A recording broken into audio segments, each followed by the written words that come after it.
আসসালামু আলাইকুম। এটা হচ্ছে খুলনা সার্কিট হাউস। আমরা যখন ছোটোবেলায় আসতাম বিভিন্ন মাহফিলে, তখন দেখতাম এই জায়গাটা পুরোটাই একদম ফাঁকা ছিল।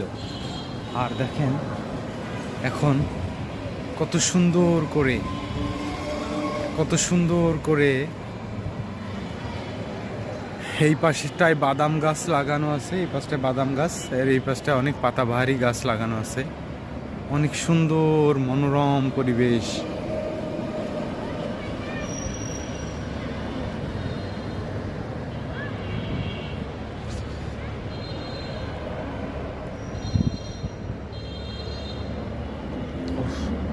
আসলে বাংলাদেশের প্রত্যেকটা প্রতিষ্ঠান এভাবে অনেক সুন্দর হচ্ছে, ডেকোরেশনের দিক দিয়ে, পরিষ্কার পরিচ্ছন্নতার দিক দিয়ে।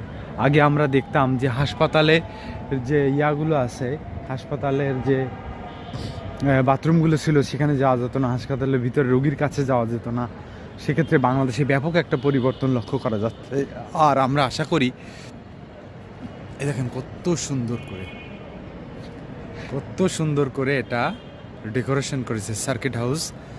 যদি কেউ এদিকে আসতে চান, অবশ্যই এই জায়গাটা ঘুরে যাবেন, দেখে যাবেন। আপনার মনটা নিঃসন্দেহে ভালো লাগবে, নিঃসন্দেহে। আসলে ঘুরলে মন ভালো হয়ে যায়, এটাই তার বাস্তব পরিণতি, বাস্তব শিক্ষা। ধন্যবাদ সবাইকে।